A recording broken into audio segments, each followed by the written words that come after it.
The history of the air war over the Pacific is often remembered as a clash of machines, steel against steel, horsepower against horsepower.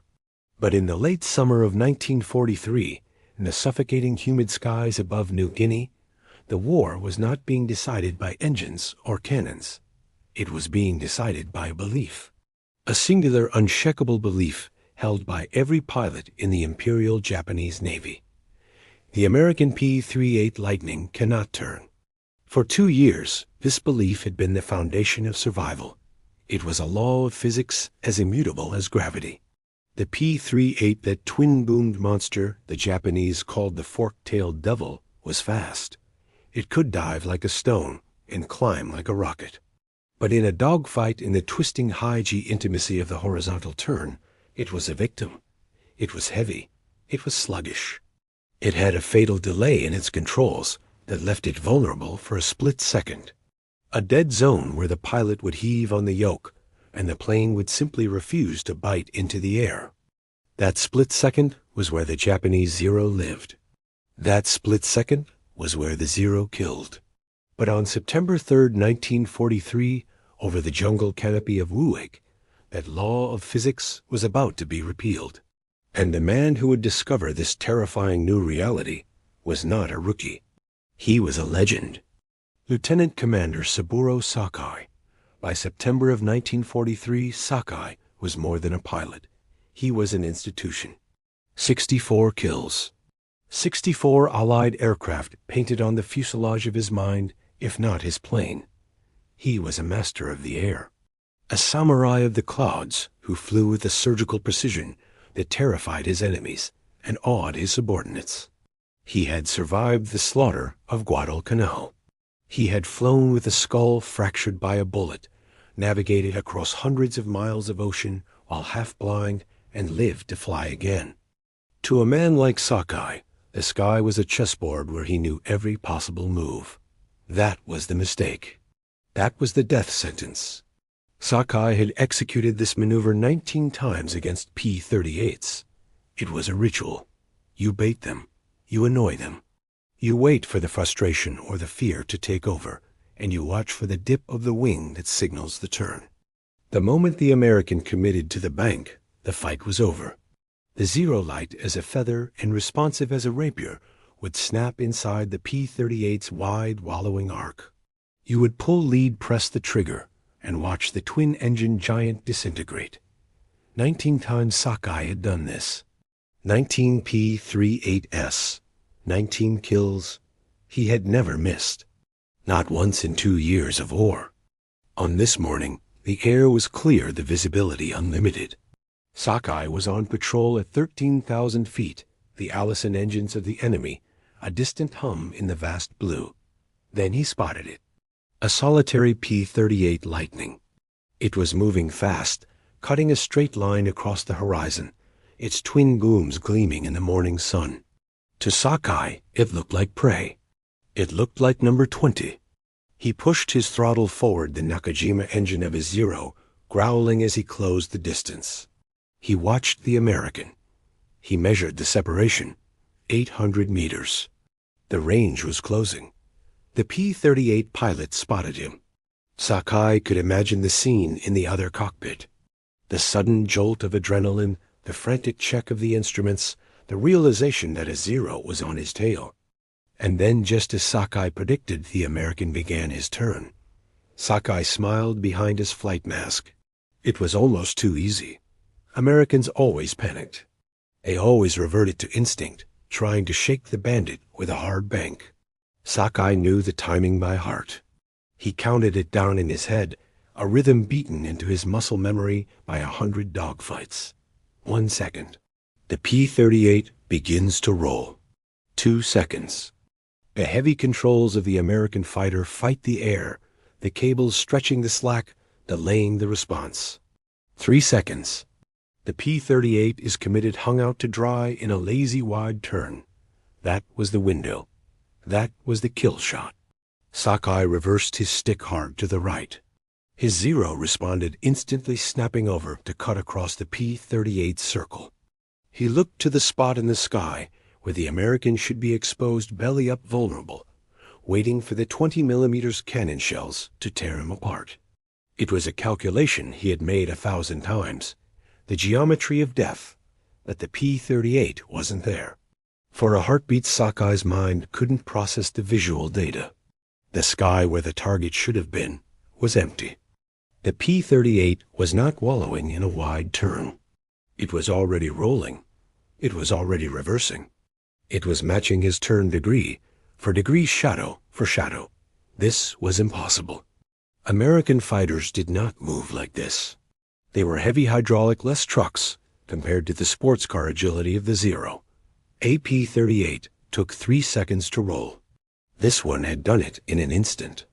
Sakai had 1 second to realize his mistake. 1 second to understand that the hunter had just become the hunted. The P-38 had reversed its turn with a violence that defied everything Japanese intelligence knew about the aircraft. It whipped around nose, tracking aggressively toward Sakai Zero.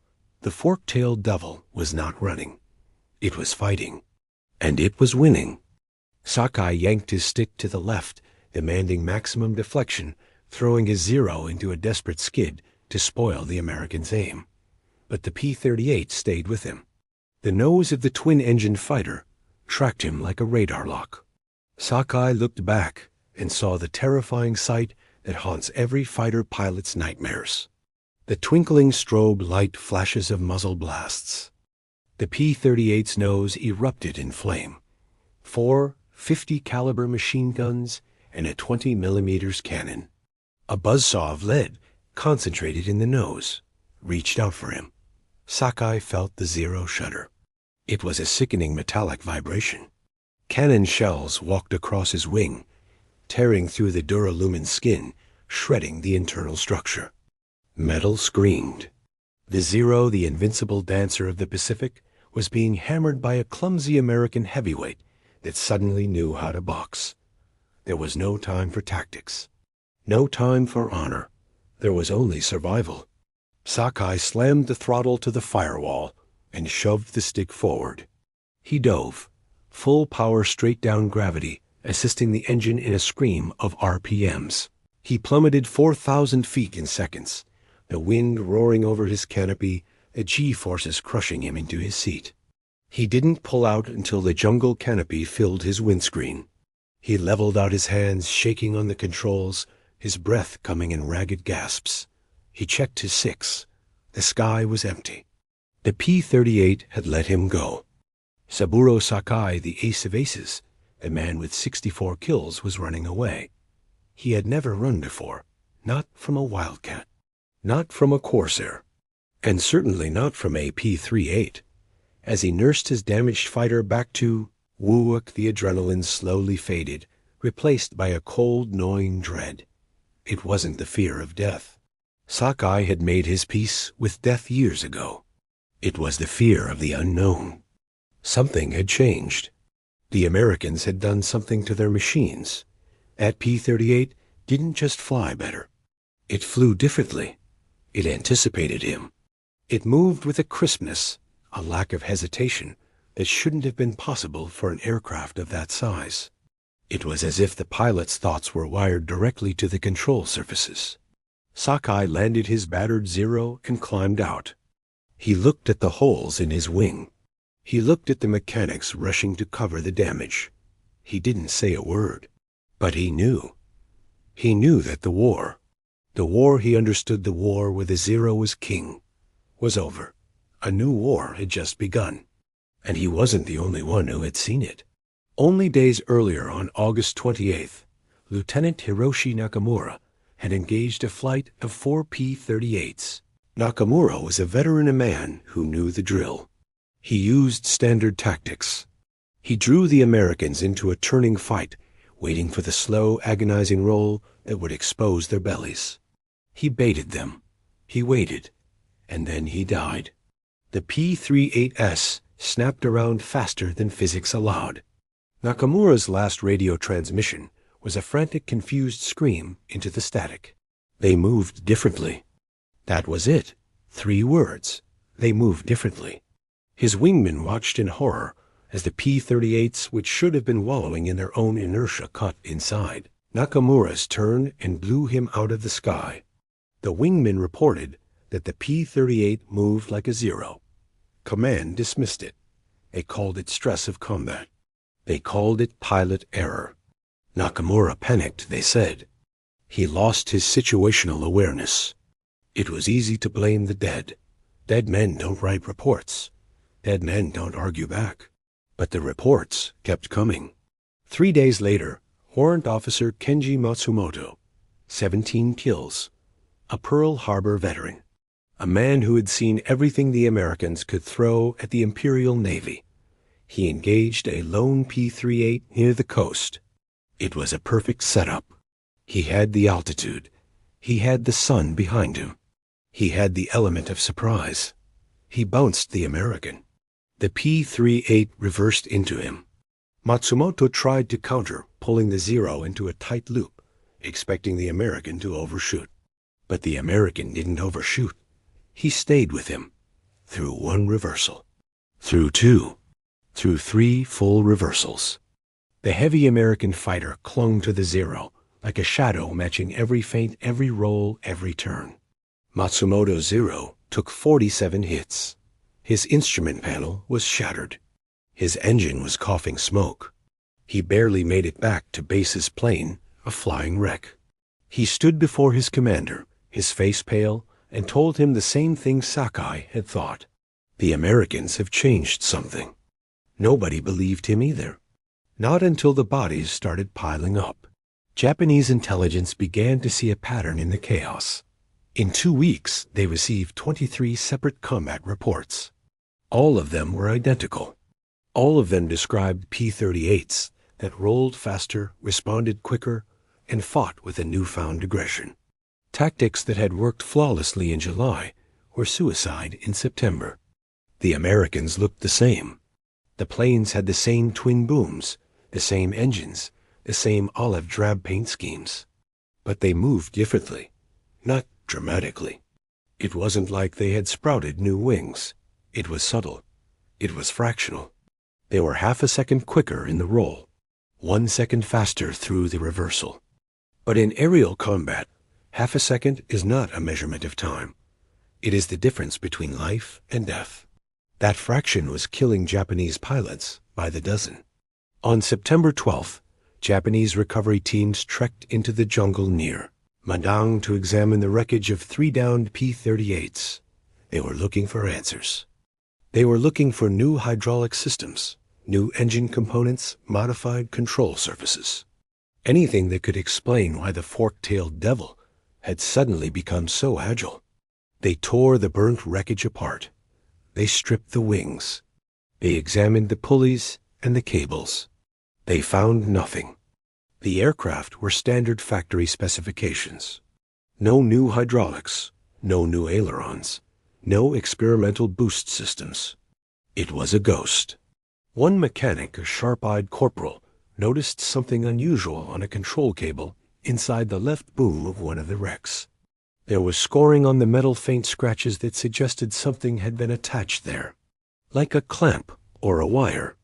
But whatever it was gone now. Perhaps it had burned away. Perhaps it had been removed. All that remained was a standard cable sitting at normal tension. He filed a report. He noted the unusual markings. That report traveled up the chain of command from Madang to Rabaul, and there it sat on a desk, unread, ignored, a critical clue buried under a mountain of paperwork while more pilots died in the skies above. By September 18th, the situation had become critical. The 11th Air Fleet, the command responsible for the defense of the region, was forced to issue new tactical guidance. The order was written in the dry formal language of the military, but the message was clear. Exercise caution when engaging P-38 Lightning aircraft. Prioritize numerical advantage. Avoid extended turning engagements. The pilots read the order in silence. They sat in the briefing rooms, sweating in their flight suits, and they understood what the words really meant. Run. For 2 years, the Zero pilots had owned the sky. They were the predators. They could outturn anything the Allies put in the air. Hurricanes, Wildcats, Airacobras, P-38s. Their superiority was absolute. It was a point of national pride. And now their own commanders were telling them to flee, to avoid the fight, to surrender their only advantage. It was a humiliation. Lieutenant Teo Shibata read the order 3 times, trying to find a loophole, trying to find some interpretation that didn't sound like cowardice. His instructor at flight school had promised him the Zero was invincible. Turn with them, he had said. Turn with them, and you will win. Shibata's first mission proved it was a lie. He had tried to turn inside a P-38. The American reversed faster than his Zero could respond. The P-38 got guns on him in 4 seconds. 4 seconds. That was all it took. Only his wingman's desperate shooting had saved him. Shibata landed that day with his flight suit soaked in sweat, his hands trembling so hard he couldn't unbuckle his harness. His instructor had told him Head panicked. He told him Head made mistakes. But Shibata knew the truth. The Americans had changed something fundamental. They had fixed the unfixable. And nobody, not the intelligence officers, not the mechanics, not the aces, could explain what it was. The statistics told a story that command could no longer ignore. In July 1943, Japanese pilots had shot down 74 P-38s while losing only 37 Zeros, a 2-to-1 ratio, dominant. In August, the numbers shifted. 52 P-38s destroyed, 41 Zeros lost. The gap was closing. In September, the bottom fell out. 22 P-38s shot down, 38 Zeros destroyed. The numbers had reversed. The hunters had become the hunted, and nobody knew why. Experienced pilots, men with dozens of missions, started developing convenient problems. Engine trouble before takeoff, control surface issues, sudden fevers. Anything to avoid flying against the P-38s. The ones who did fly came back with stories that nobody wanted to hear. Stories of American fighters that defied everything they had been taught heavy twin engine aircraft that rolled like lightweight fighters. On October 12th, ace pilot Tetsuzo Iwamoto engaged a P-38. Iwamoto was one of the best with 28 kills to his name. He spotted the American. The P-38 was flown by a rookie, kid, fresh to the theater, probably on his first combat mission. You could tell by the way he flew. Tentative, nervous. Iwamoto set up the perfect bounce. It was a textbook attack. He came out of the sun, diving on the rookie's tail. The rookie's P-38 reversed like a veteran's. It snapped around with a violence that caught Iwamoto completely off guard. The Japanese ace barely escaped, diving away with tracers whipping past his canopy. He landed shaken. He had been defeated by a beginner who flew a machine that responded instantly to his every thought. Defeated by something invisible. Saburo Sakai flew 11 more missions against P-38s in those terrible months. He got 3 kills, but the cost was unbearable. He lost 4 wingmen, men he had trained, men he had flown with for months. They were dead because the tactics that had kept them alive for 2 years had suddenly stopped working. Every engagement was harder than it should be. Every maneuver he had perfected was suddenly ineffective. He couldn't trust his timing anymore. The instincts that had made him a legend were now getting his friends killed. November 4th. Sakai's squadron lost 6 aircraft in a single engagement against 8 P-38s. That math didn't work.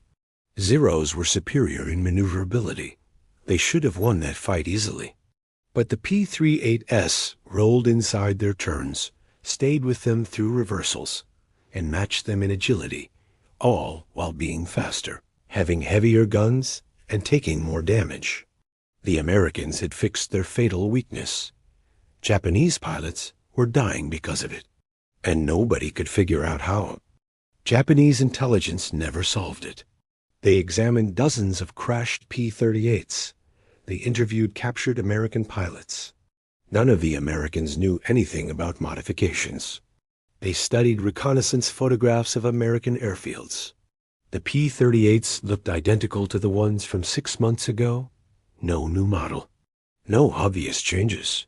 No secret weapon pod attached to the wings. Yet something had transformed them. Something small enough to hide. Something simple enough to install quickly. Something that had killed 114 Japanese pilots in 3 months. The mystery haunted the Japanese commanders. How do you fight an enemy you can't identify? How do you develop tactics against an unknown modification? You can't, so the pilots kept dying. They kept dying using tactics that should have worked against an enemy that shouldn't exist. It would take 40 years for Saburo Sakai to learn the truth. 40 years of wondering. 40 years of remembering the friends who vanished into the jungles of New Guinea. And when he finally heard the answer, he would laugh, not from humor, but from the bitter absurdity of it all. Because the weapon that broke the zero wasn't a new engine. It wasn't a new radar. It wasn't a secret alloy. It was a piece of wire. The year was 1969. The place was Tokyo. Saburo Sakai was no longer the demon of the sky. He was a 53-year-old man running a small printing business, trying to forget the ghosts of Rabaul. But the past has a way of finding you. An American aviation historian contacted him. He wanted to interview the legendary ace about the P-38 Lightning, the aircraft that had haunted his nightmares. During the conversation, the historian mentioned a detail that stopped Sakai's heart. He mentioned a modification. A field modification. Unauthorized. Illegal. Done by mechanics in the mud of New Guinea in August 1943.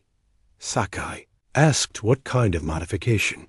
He expected to hear about high-octane fuel.